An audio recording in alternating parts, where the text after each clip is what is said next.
projet de tableau son et lumière est réalisé au sein du lycée professionnel des métiers d'art et de l'image de la SEPR. Il avait pour but de fabriquer une scénographie neutre sur laquelle il serait possible de vidéoprojeter des textures lors d'un événement artistique.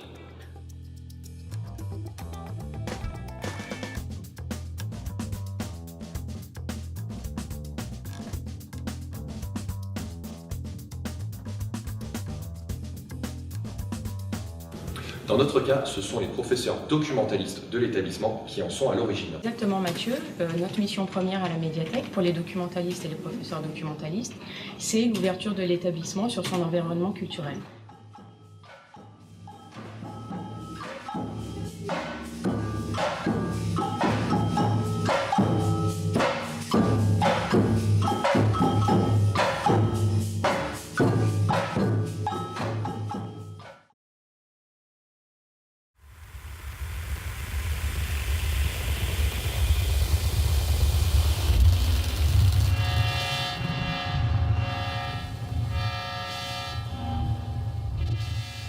Au printemps dernier, nous avons été approchés par le collectif d'artistes Le Matrice dans le but de construire un projet pédagogique autour des arts numériques. Nous avons cherché un sujet pouvant répondre au dispositif Passeurs de Culture, qui est le dispositif financé par la région Rhône-Alpes-Auvergne. Et à ce stade du projet, nous avions des idées, des partenaires potentiels. Il ne manquait plus qu'une classe. C'est alors que nous nous sommes orientés vers la section SN, système numérique. On en a discuté avec Mathieu, qui a été intéressé pour travailler sous forme de projet. Et le projet a démarré comme ça. Merci Delphine. Bien sûr, la communication au sein d'une équipe pédagogique est l'élément essentiel à la naissance de tels projets. Pour susciter l'envie, évaluer l'intérêt pédagogique et les bénéfices pour une section. Cela permet aussi de sonder les enseignants prêts à s'investir dans une action collective. La coopération au sein d'une équipe, tu as raison. Quand Mathieu nous a parlé de ce projet avec mon collègue ébéniste, j'ai tout de suite fait le rapprochement avec le programme des arts appliqués et culture artistique. Recherche graphique, mise en volume, communication. J'ai proposé à Mathieu de prendre en charge la partie créative du projet en amenant mes élèves de première communication visuelle à réfléchir à un décor répondant au cahier des charges constitué avec mes collègues.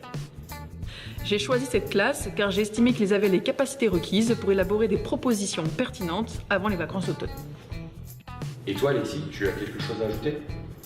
On a la chance de pouvoir travailler tous ensemble autour de projets interdisciplinaires qui souvent se montent autour de réunions informelles autour d'un café ou en salle des profs. C'est le cas pour ce projet. L'intérêt des projets interdisciplinaires, c'est d'apporter beaucoup de sens aux enseignements. Les élèves comprennent pourquoi ils travaillent et c'est très concret et très perceptible pour eux. Et pour nous, c'est une source de motivation très importante. C'est pour ça qu'on n'hésite pas à monter différents projets pédagogiques. On a la chance dans notre établissement d'avoir différents ateliers et des ressources à mettre en commun. Ça permet d'apporter aux élèves des compétences transversales.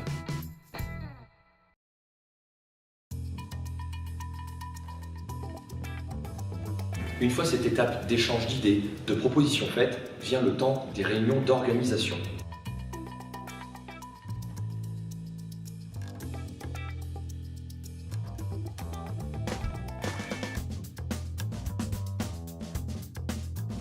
Il y a 3 sections au minimum qui sont impliquées dans cette action, les communications visuelles, les systèmes numériques, les ébénistes.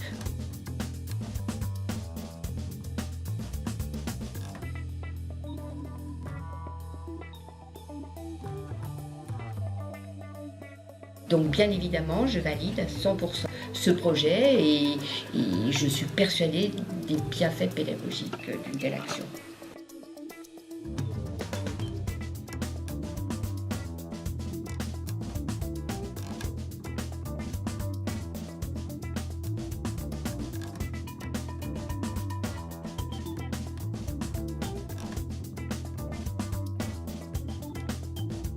C'est justement pendant cette phase de planification que l'on va lister les liens avec nos référentiels et tenter d'intégrer certaines étapes du projet à nos séquences pédagogiques.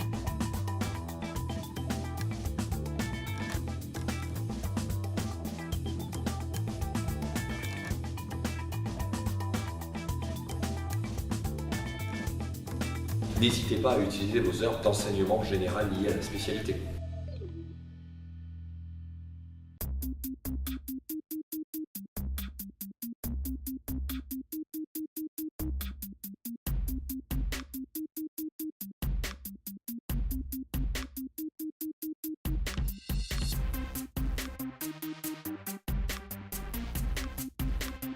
Je suis content du projet que M. Boulard nous a proposé. On a eu tous des rôles, donc les com visu, ils ont imaginé le décor. Nous, on a fait des circuits imprimés avec des restances, des LED, etc. Les ébénistes, ils ont fait des structures en bois. Grâce au projet, donc, on a appris beaucoup de choses, du vocabulaire en anglais en programmation Arduino. On a fait de la géométrie sur SketchUp quand on a fait les plans pour les ébénistes.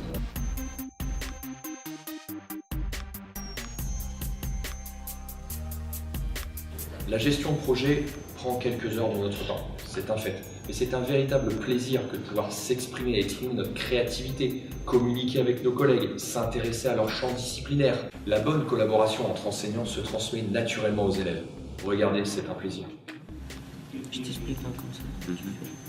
Ah oui, donc du coup, là, ce qu'on fait, on Je te le fais et je te l'enlève et comme ça tu vois. Ok. Outil, sur pivoter. Tu Ouais. prends sur le point Le point de... ici, Ok. ici et ici. Et là tu le tournes comme ça.